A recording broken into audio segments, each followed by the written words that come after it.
Photography is often called the universal hobby. It is a means of creative expression within the reach of people in all walks of life, and it speaks a language that everyone can understand. The camera lens is a mechanical eye, seeing everything and recording everything. It captures actions that will never again be repeated. Used with a microscope, it records the strange activities of tiny organisms. With the X-ray, it reveals the structure or function of hidden things. If objects move too fast to be seen clearly by the unaided eye, the camera slows them down so that the action may be studied. In contrast, hours of action may be compressed into seconds. Photography, in one form or another, exerts a great influence on our daily lives. Photographs bring news reports to life. They strengthen the appeal of advertising. They provide entertainment for millions and are an aid to education. Photography as a hobby can lead to photography as a career, and often does. But professional work calls for a lot more than just snapping pictures here and there. For instance, consider the portrait photographer. To make a real success in this highly competitive field, the cameraman must be a practical psychologist who understands the personality of each individual he photographs. People want to look their best, in fact, better than they look.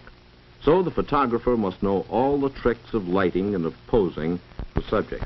To get good negatives, he must master the chemistry of photography. He should also know how to retouch negatives to remove wrinkles and blemishes. If he can't do this work himself, part of his income will go for pay to a hired retoucher. Making the prints is a most important step in portrait work. And good printing can only be learned through long practice and study. All the previous work and the success of the whole job depends on the final print. If it pleases the subject and her friends, it may lead to more business. And a portrait man must keep busy if he's to make money. The illustrative photographer's work calls for a well-equipped studio and a great amount of skill and ingenuity. Each picture must be tailor-made to the specification outlined by the art director of the advertising agency requesting it. An illustrative photographer must be imaginative, for he never knows what sort of advertising picture he will be asked to make on short notice. Jobs requiring reproduction of outdoor settings or large interior scenes can only be handled by those who have big studios. But there are many advertising photographs which can be made on tabletops or in close quarters. Making this type of picture gives the smaller operator a chance in the field of illustrative photography.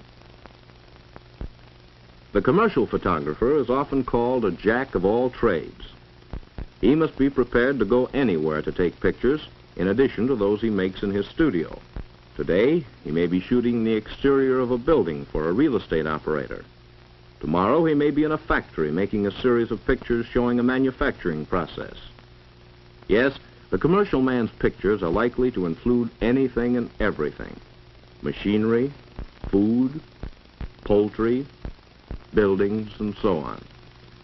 Because of this great variety of work, the commercial photographer's field tends to overlap those of the portrait man and the illustrative photographer. Some of his shots may even be used by the press. But basically, press or news photography is a field in itself. Contrary to popular opinion, a press photographer's life is not just one big thrill after another.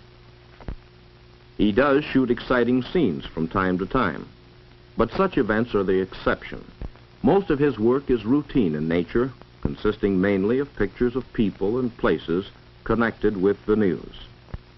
Nevertheless, the news photographer must work expertly at high speed and know what constitutes a news picture. Similar to press photography is newsreel work, but it is difficult to enter as a cameraman because the field is overcrowded. This also is true of theatrical motion picture production. In addition, it takes years of training and experience to master the complicated cameras, the lighting problems, and the use of special effects. And in spite of these rigid requirements, Hollywood has more cameramen than opportunities. But there are other jobs in motion picture production, not only for the theater, but also in educational, industrial, and other non-theatrical films. There are many small producers specializing in this type of picture. The whole field of photography offers numerous positions that do not call for actual camera work, but provide valuable training to those who want to become photographers. Laboratory or darkroom assistants and technicians have an opportunity to learn how to mix chemicals, to develop films, to retouch negatives, and to make prints. Studio assistants and cameramen's helpers have a chance to learn the practical side of professional work. They become familiar with equipment which the average amateur doesn't use. They learn how lights are placed to achieve the balance between highlight and shadow, which is necessary for all good pictures. Working as a salesman in a photo supply store is another way to gain experience.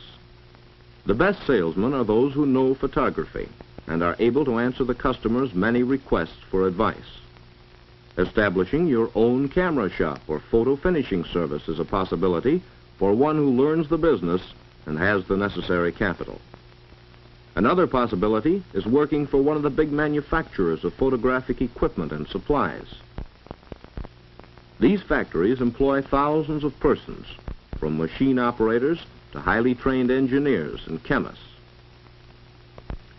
Persons who are interested in photography can start it as a hobby to be followed during spare time while holding a job or attending school. Some schools have photography departments and camera clubs. Many students acquire practical experience by making pictures for the school paper and yearbook. You can learn a great deal by reading the many excellent books and magazines on the subject.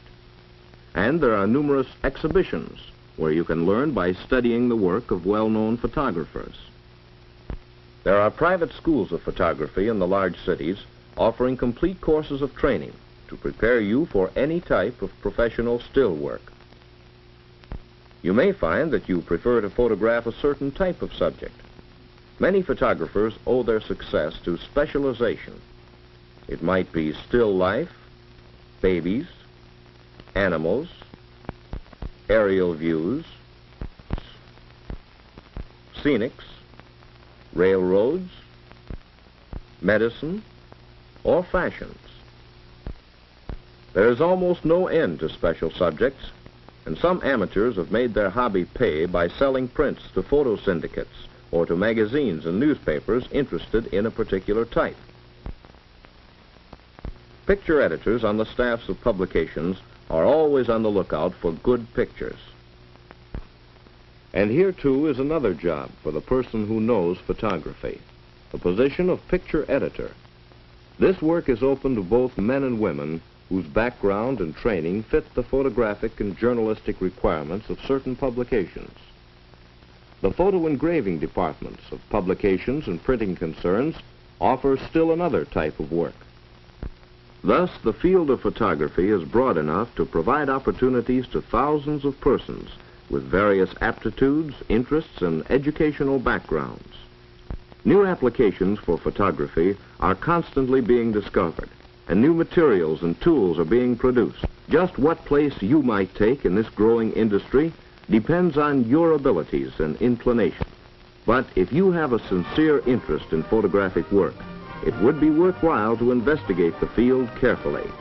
Some phase of photography may become your life work.